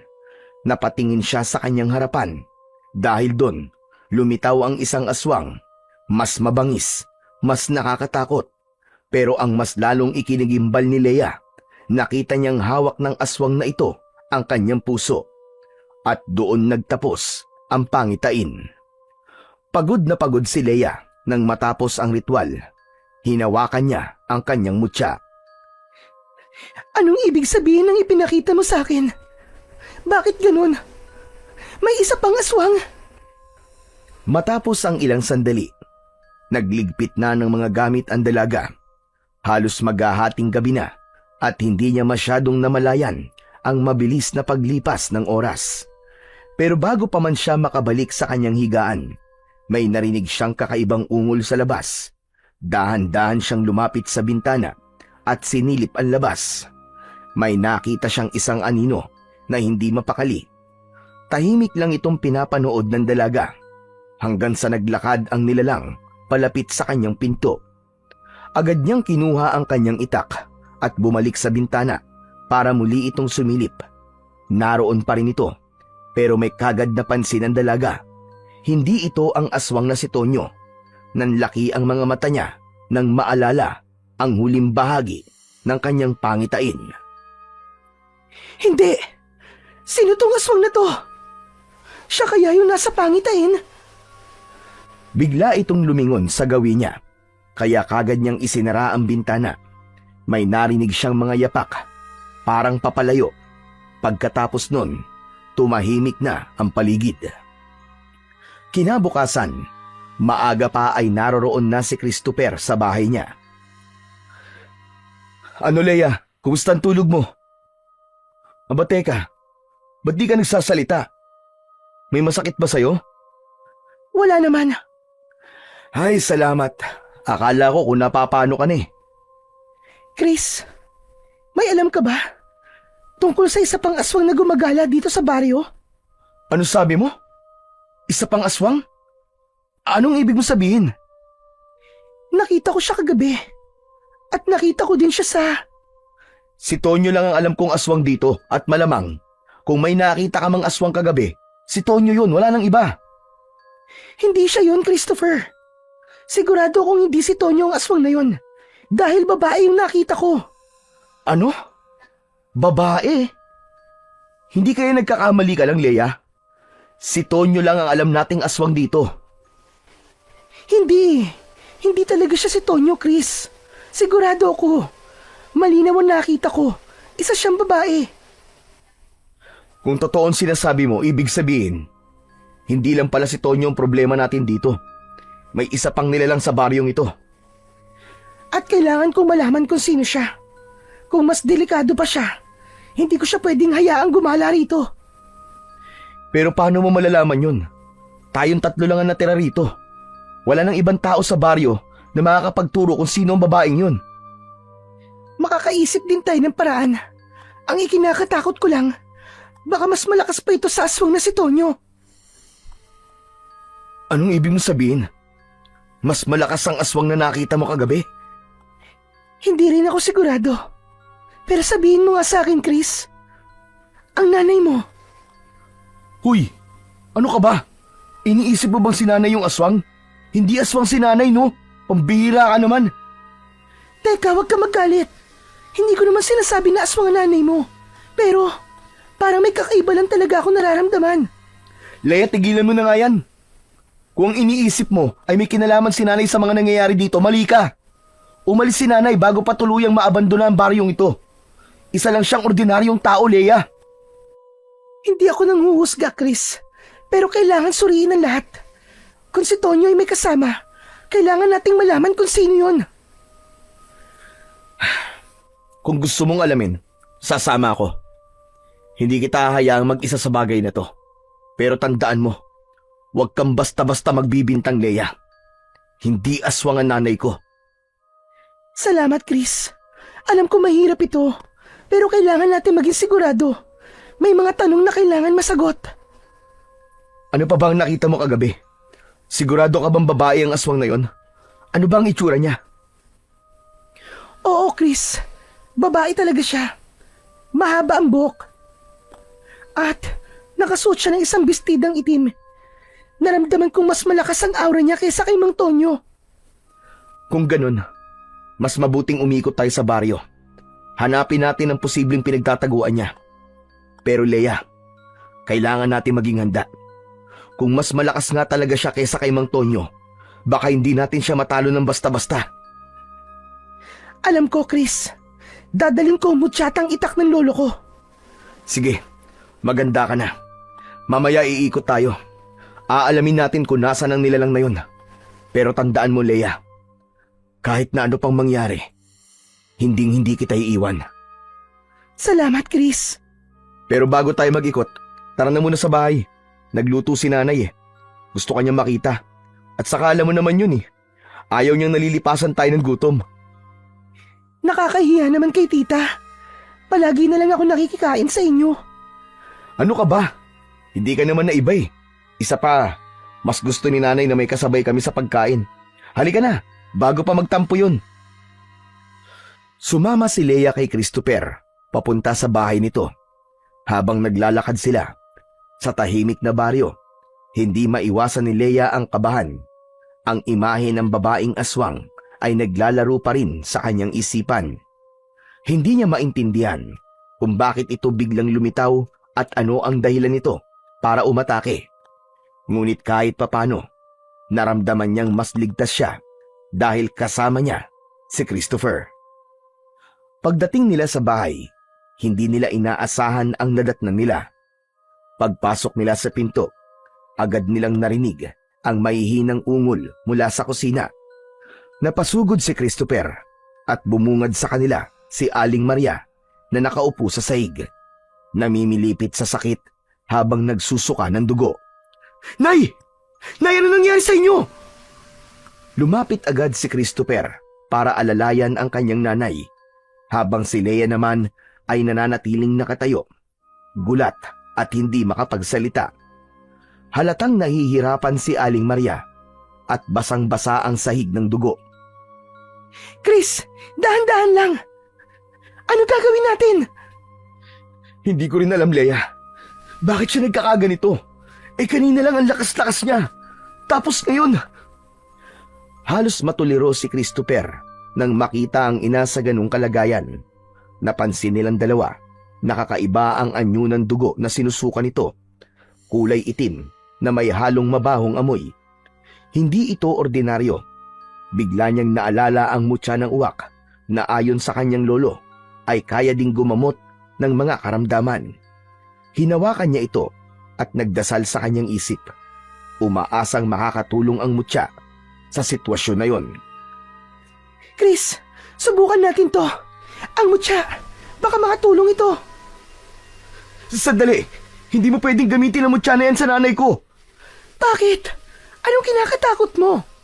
Sabi ng lolo ko, ang mutya ng uwak ay nakakapagpagaling na kahit na anong sakit. Kaya subukan natin. Leia, hindi mo naiintindihan eh. May dahilan kung bakit hindi basta-basta ginagamit ang mutya. Delikado yan. Mas delikado kung wala tayong gagawin, Chris. Tignan mo ang nanay mo. Baka mapahamak siya. Napatingin si Christopher sa kanyang ina na nanghihina at namimilipit sa sakit. Sa bawat segundong lumilipas, parang mas lumalala ang kondisyon nito. Ngunit halatang labis ang kanyang pag-aalinlangan. Maya-maya pa, biglang lumakas na naman ang pagsigaw ni Aling Maria. Kitang-kita nila ang pamimilipit sa sakit ng tiyan nito. Ano ba, Chris? Bakit ba ayaw mo? Meron ka bang hindi sinasabi sa akin? Wala, Leia. Di ba kasi nga, hindi ka naman sigurado kung kaya talaga mapagaling ng hawak mo siya ang nanay ko eh. Baka mas lalo lumala ang sitwasyon niya. Baka may masamang mangyari. Masamang mangyari? Anong ibig mo sabihin? Ano ba talaga ang dahilan? Nang patuloy na tumatanggi ang binata, parang nagdududa na si Leia. Naramdaman niyang may hindi sinasabi ang kaibigan sa kanya. Lalo siyang kinabahan nang makita niyang tila nag-iwas ito ng tingin. Chris, sabihin mo nga sa akin ang totoo. Magsabi ka sa akin. May kinalaman ba to sa nakita ko kagabi? Leia, hindi to ang tamang oras para pag-usapan ng mga bagay na yan. Kung gusto mo mabuhay ang nanay mo, sabihin mo na ang totoo. Ngayon din. Natigil si Christopher. Napatingin siya sa kanyang ina na tila mas humihina na. Napabuntong hininga siya at tila napilitan na siyang magsalita. Leia, ang totoo kasi niyan, ang nanay ko, isa siyang aswang. Napanganga si Leia sa sinabing yun ni Christopher. Hindi niya agad naintindihan ang narinig niya. Tumingin siya kay Aling Maria na nakapikit ngunit patuloy ang mahihinang pag-ungol. Hindi. Kung ganun, siya nga yung kagabi. Pero bakit? Balak ba niya akong patayin? Hindi siya ganun, Leia. Hindi siya nananakit ng tao. Tagal mo na bang alam ito? Oo, Leia, bata pa ako. Alam ko na ang sikreto ng nanay ko. Isa nga siyang aswang pero hindi siya masama. Hindi siya kumakain ng tao. Pero dala pa rin niya ang sumpa. Hindi niya mapigilan, lalo na kapag bilog ang buwan. Kaya pala takot na takot kang gamitin ko ang mutya ko sa kanya. Oo, Leia. Ang mutya ng uwak ay makapangyarihan. Baka pag ginamit mo yan sa nanay ko, baka masaktan siya. Baka mawala siya sa akin.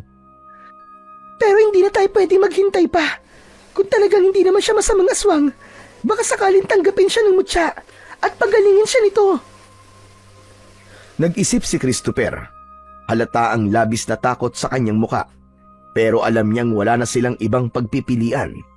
Hindi niya kayang makitang mamatay ang kanyang ina nang hindi man lang sumusubok. Sige, gawin mo na, Leia. Iligtas mo ang nanay ko kahit anong mangyari. Tumango si Leia at dahan-dahang lumapit kay Aling Maria. Hawak niya ang mutya ng uwak sa kanyang kamay at naramdaman niya ang mainit nitong enerhiya. Pakiusap mo, Tya. Tulungan mo kami. Inilapit niya ang mutya sa dibdib ni Aling Maria. Nung sandaling dumampi ito sa kanyang balat, biglang nagliyab ito. Biglang nagbukas ng mga mata ang ginang at napasigaw. Tila napaso ito sa init ng mutya. Inilayo niya ang kanyang katawan. Naging kapansin-pansin ang pamumula ng mga mata nito at ang matatalim nitong titig. Parang punong-puno ng galit at pagkauhaw. Bigla itong nagbago ng anyo. Lumabas ang matatalas nitong mga ngipin at mahahabang kuko. Ngunit sa kabila ng nakakatakot nitong anyo, napansin ng dalaga ang luha sa mga mata ni Aling Maria. Nagpatuloy sa pagliyab ang mutya hanggang sa unti-unting bumalik sa dati nitong anyo si Aling Maria. Ang kanyang mga kuko at ngipin ay bumalik na din sa normal. Napapikit ito at nawalan ng malay. Nay! Huwag ka mag-alala, Chris. Ayos na siya. Tumango ang binata. Labis siyang nagpasalamat kay Leia dahil sa pagkakaligtas nito sa kanyang nanay. Nilapitan niya si Aling Maria at hinaplos ang mukha nito. Ilang sandali pa, sa wakas, ay bahagyang gumalaw ang ginang. Nagkatinginan ang dalawa at inabangan ang muling pagdilat ni Aling Maria. Nay! Ayos ka na ba? Nag-angat ng tingin si Aling Maria kay Christopher. Kita sa kanyang muka ang matinding pagod. Tumitig siya kay Leia. Tila nagtataka. Anong nangyari sa akin? Itinukod niya ang kamay sa sahig upang maupo ng maayos. Dahan-dahan lang po, Aling Maria. Baka mapano po kayo. Kumusta na po ang pakiramdam niyo? Medyo nanghihina pa ako. Parang medyo gumaan. Anong ginawa mo, Leia? Ginamit ko po ang kapangyarihan ng mutya para tulungan po kayo. Biglang napakunot ang noon ni Aling Maria. Tila may bigat sa kanyang loob nang marinig ang salitang mutya. Hindi siya agad nagsalita. Napansin naman ito ni Leia. Nay! Huwag na ho kayo mag-alala. Gumana po ang mutya sa inyo. Napatigil nito ang pagsusuka niyo ng dugo. Baka naalis na po niya ang sumpa sa inyo. Ano? Bakit nyo inalis? Hindi pwedeng maalis ang sumpa. Hindi ko na mababantayan at maliligtas ang anak ko. Nay, ano ba sinasabi mo? Ayaw mo maging normal na tao ulit? Tahimik na tumitig si Aling Maria sa kawalan. Napabuntong hininga siya ng malalim. Tila nag-iipon ng lakas ng loob bago magsalita. Noon, tahimik na namumuhay ang mga tao dito sa baryo. Simple lang ang buhay namin. Masaya at magaan. Pero isang gabi, nagbago ang lahat ng yon. Nang dahil kay Tonyo, may ginawa siyang karumal-dumal na krimen. Pinatay niya ang asawa niyang buntis. Isinumpa siya ng mga tao dito. Pinalaya siya sa baryo. Pero hindi pa pala talaga siya umalis. Nagpalakas lang siya kung saan. At nang bumalik siya, doon na siya naghasik ng lagim. Masamang tao talaga si Tonyo. Pati asawa niya, hindi niya pinatawad. Napakasakim at walang konsensya. Isa talaga siyang demonyo. Hindi siya dating masamang tao, Leia. Sa totoo lang, mabait si Tonyo noon. Isa siya sa pinakamaaasahan sa baryo. Masipag, matulungin, at laging inuuna ang kapakanan ng iba. Pero nagbago siya. Lahat nagbago. Simula na mapangasawa niya si Ligaya. Ligaya? Siya yung babaeng madalas ko mapanaginipan. Tita, sa panaginip ko, nakita ko kung ano nangyari sa kanila. Siya nga yun, yung buntis na pinatay ni Tonyo. Pero yung anak nila, buhay ang anak nila. Nakita mo ang nangyari? Paano? Hindi ko po alam kung paano. Pero baka may kinalaman ng mutya dito. Dahil hindi lang po hinaharap ang kaya nitong ipakita. Kaya din po niyang ipakita sa akin ang nakaraan. May nakita ka pa bang iba maliban doon? At kung ano nangyari sa anak nila? Wala na po eh. Palaging nagtatapos po ang panaginip ko. Doon sa pinatay siya ng aswang. Kung aswang si Ligaya, bakit niya pinayagang mapatay siya ni Tonyo? Kayang-kaya siyang patayin ni Tonyo noong mga oras na yon. Dahil ang buntis na aswang ay mahina. Nawalan ito ng kapangyarihan. Nay, pwede niyo bang ikwento sa amin ang tungkol sa babae na yon? Sige anak. Si Ligaya nang dumating dito sa baryo. Tahimik lang siya at mahiyain. Nung magsama sila, unti-unting lumayo sa amin si Tonyo. Di na ito nakikihalubilo. At nung nabuntis na ito, doon nagsimula ang dilim sa buhay ni Tonyo. Ang sabi ng iba, di na nito matanggap na naging ganun siya. Kaya niya pinatay ang asawa niya. Ibig sabihin, ayaw niya maging ganun siya pero niyakap naman niya yung kasamaan. Mahinang nilalang. Tama. Ayaw niya talaga. Pero napagtanto niya siguro na wala na siyang kawala sa dilim. Ayun, nagwala siya. Hindi niya matanggap. Kaya nang bumalik siya sa baryo, nagkalat siya ng lagim. Mga bata, matatanda, kahit sino. Nung una lumalaban pa kami. Pero nung mamatay yung 2 albularyo dito sa baryo, doon na kami napanghinaan ng loob. Ang dami niyang pinatay. Ang dami niyang hinawaan. Yung iba, napilitan na lamang umalis. Yung iba naman ay nagpakamatay dahil hindi nila tanggap ang sumpang inihawa sa kanila. Paano po kayo naging aswang? Hinawaan din ako ni Tonyo. Isa ko sa mga naging biktima niya. Pero bakit hindi niyo po siya pinatay noon pa man? Bakit hinayaan niyo po siya magpatuloy? Hindi ganun kadali, anak.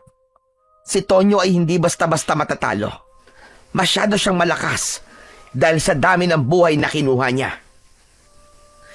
Tatalunin natin siya, tita. Gagawin natin ang lahat para matigil na ang kasamaan niya. Mahirap siyang talunin pero mahirap din maging isang aswang. Ilang beses nang nangyayari sa akin ito. Ang sumuka ng dugo dahil pinipigilan ko ang uhaw ko sa dugo. Pero, bakit parang ayaw mo maalis ang sumpa sa'yo? Pwede tayong tulungan ng mutya para tuluyang matanggal na yan sa katawan mo, tita. Pero hindi dapat. Paano ko pa maililigtas ang anak ko? Paano ko pa siya mababantayan kung wala na akong lakas? Kung wala na akong kapangyarihan? Pero Nay, di mo naman ako kailangan bantayan dahil kaya ko namang ipagtanggol ang sarili ko. May sarili kong... Dahil hindi naman ikaw ang anak na tinutukoy ko. Teka, anong sabi niyo? Sasabihin ko na sa inyong lahat. Makinig kayong dalawa. Hindi kita totoong anak, Christopher. Nang marinig ito ng binata, tila na blanko ang kanyang isip. Hindi agad niya matanggap ang narinig. Tumitig siya sa kanyang ina, sa babaeng nagpalaki sa kanya, sa loob ng mahigit 2 dekada. Kitang-kita sa kanyang muka ang halo-halong emosyon, pagtataka, gulat at matinding hinanakit. Nanatili siyang tahimik sa loob ng ilang saglit, ngunit bakas sa kanyang mga mata ang pagkalito. Ang taong inakala niyang nagbigay sa kanya ng buhay ay biglang naging estranghero. Ang anak ko ay hindi ikaw, kundi si Leia. Hindi na rin nakapagsalita ang dalaga sa revelasyong yun. Hindi siya makapaniwala sa sobrang gulat. Napayuko siya, pilit na inuunawa ang bawat salitang binabanggit ng matandang babae. Naramdaman niya ang malamig na kilabot na dumaloy sa kanyang katawan, habang ang kanyang mga kamay ay nanginginig.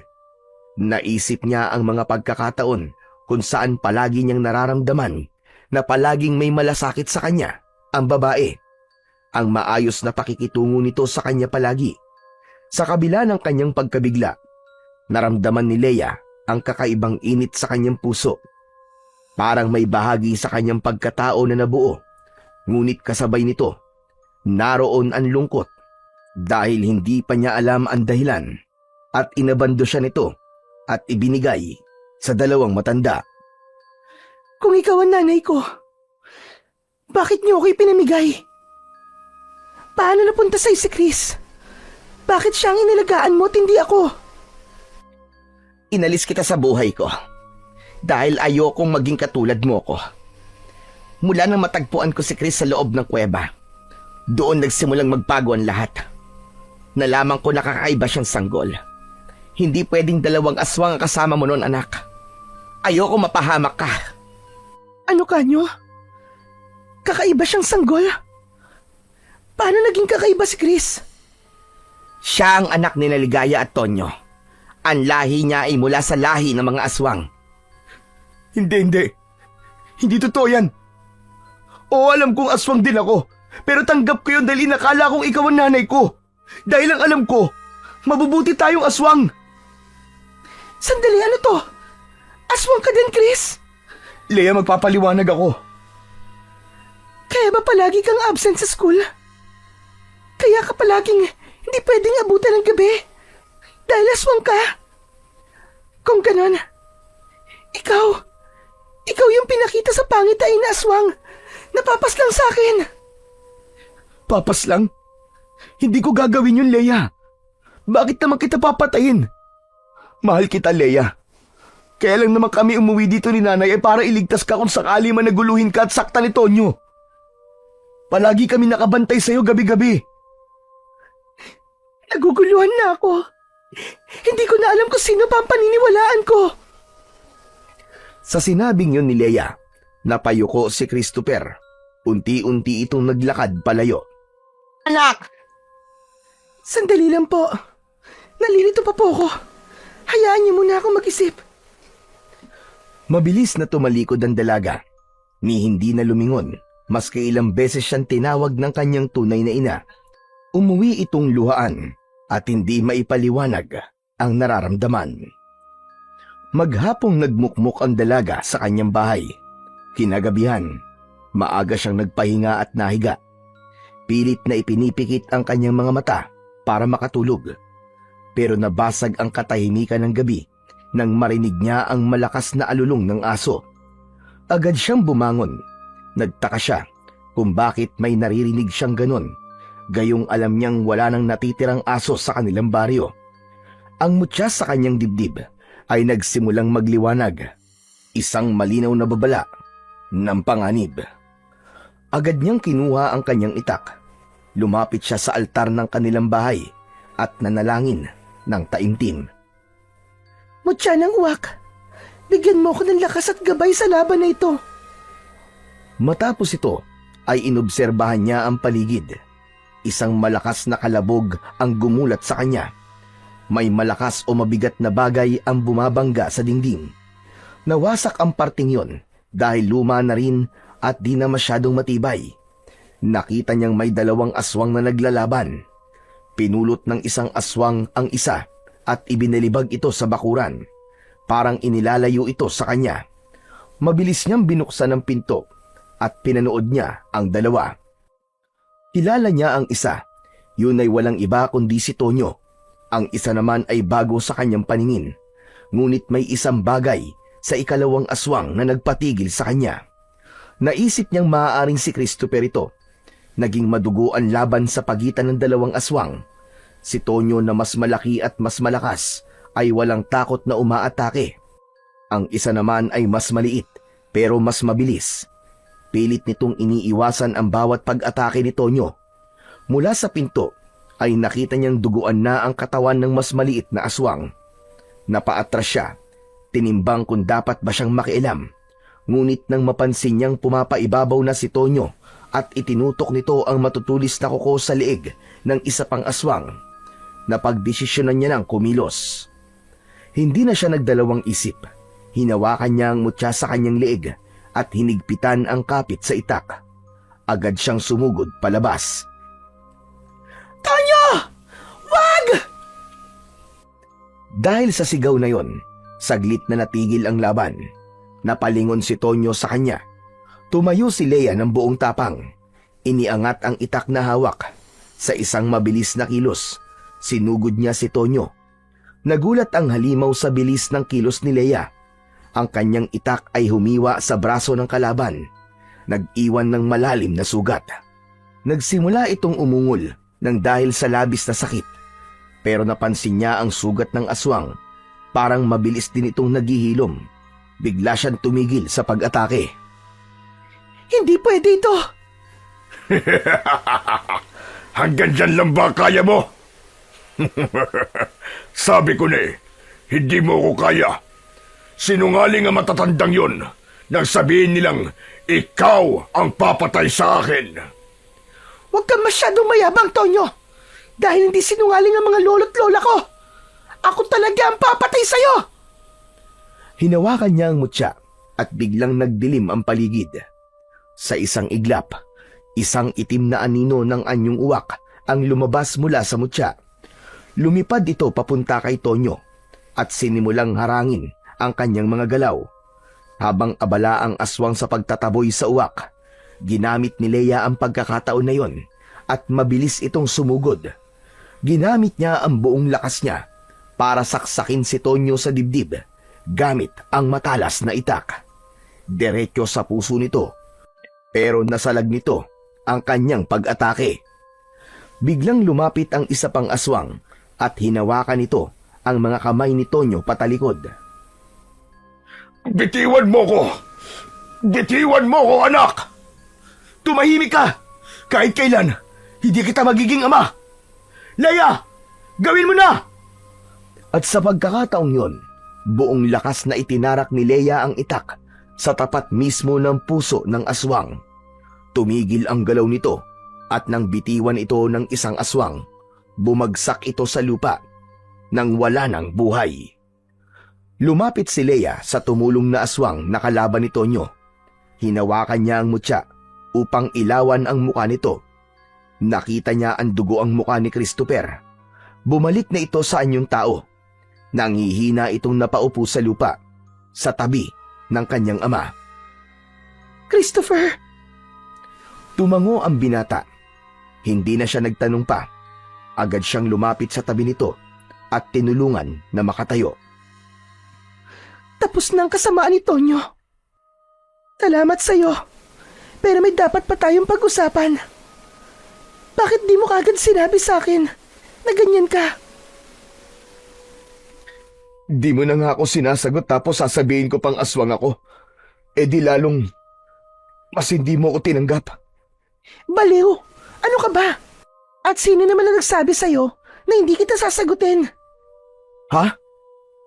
Anong sabi mo? Wala. Saka na natin pag-usapan yan. Halika na. Uwi na tayo sa nanay natin. Teka lang. Yun tungkol sa pangitain mo, di ba? May aswang doon na papatay sa'yo. Baka mas magandang Umiwas ka muna sa akin. Alam mo ba na kung ano napagtanto ko sa kapangyarihan ng mutya ngayong gabi? Ano yun, Leia? Pangmatalino ang agimat na to. Kasi yung ipinapakita niya hindi literal. Kailangan mong pag-isipan ang ibig niyang sabihin. Eh di ba, kinuha ng aswang yung puso mo? Nagawa na niya. Nakuha mo na. Hala? Ibig sabihin? Oo, Chris. Sinasagot na kita. Kasi nakita ko kung paano ka hindi nagdalawang isip na protektahan ako laban kay Tonyo. Nang marinig ni Christopher ang sinabi ni Leia, parang biglang tumigil ang oras. Napuno ng tuwa ang kanyang puso at tila hindi niya kayang paniwalaan ang kanyang narinig. Hindi napigilan ni Christopher ang sarili. Napayakap siya kay Leia ng mahigpit at puno ng pasasalamat. Nang makauwi na sila kila Christopher, agad silang sinalubong ni Aling Maria.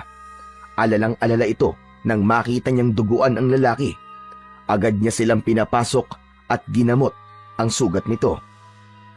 Salamat, Nay. Wala yon, anak. Masaya ako na nakauwi na kayo dito ng ligtas. Napatay po namin si Tonyo, Nay. Pagkarinig noon, ay agad na niyakap ni Aling Maria ang kanyang anak at hinalikan nito sa kanyang noo. Anak, ipinaampun kita. Hindi dahil sa hindi kita mahal. Mahal na mahal kita, anak. Pero nang mangyari yung sumpa sa akin, alam kong di ko na magagampanan ang pagiging ina sa'yo. Natakot ako na baka pati ikaw mahawa. O kaya naman makain namin. Tama na, Nay. Naipaliwanag mo na yan sa akin eh. Mahal na mahal ko din po kayo. Makalipas ang ilang araw, mabilis na kumalat ang balita tungkol sa pagkamatay ni Tonyo. Dahil dito, may ilang residente ang nagpasyang bumalik na sa kanilang mga lupain at unti-unting muling nagkaroon ng sigla ang baryo. Bagamat may ilan na mas piniling manatili sa kanilang nilipatang lugar, hindi maitatanggi ang pananabik ng karamihan na makabalik sa kanilang lupang sinilangan. Hindi naging madali ang muling pagbangon ng Santa Fe, pero nagawa nila sa tulong na rin ng kanilang pagkakaisa at pagmamalasakit sa isa't isa. Samantala, habang abala ang baryo sa pagbabalik nito sa normal, si Christopher at Leia naman ay patuloy na masaya sa kanilang bagong yugto ng buhay. Nagpakasal sila matapos ang ilang buwan at bumuo ng isang masayang pamilya. Si Aling Maria naman ay napagaling na rin ng mutya at nawala na ng tuluyan ang sumpa sa kanyang katawan. Isa lang ang naging problema nila. Hindi maalis ng mutya ang dugo ng aswang na nananalaytay sa dugo ni Christopher. Pero dahil sa mutya, mas nakaya nito na pigilan ang sarili sa pagkain ng kahit na anong uri ng dugo at sariwang laman. Mahal, sa tingin mo, maging ganito na kaya palagi ang buhay natin dito? Siguro, pero kahit na anong mangyari, mahal, hanggat magkasama tayong dalawa, sigurado akong kaya nating harapin ang kahit na ano. Ngumiti si Leia at tahimik silang tumingin sa langit. Sa mga sumunod na araw, nagpatuloy sila sa pagtulong sa baryo. Si Leia ay naging aktibo sa pagtuturo sa mga kabataan. Si Christopher naman ay tumulong sa pagsasaayos ng mga sirang bahagi ng baryo at sa pagtatayo ng mga bagong kabayan para sa mga nagbalik na residente upang makapamuhay na sila ng normal at payapa, naligtas sa anumang uri ng kampon ng kadiliman.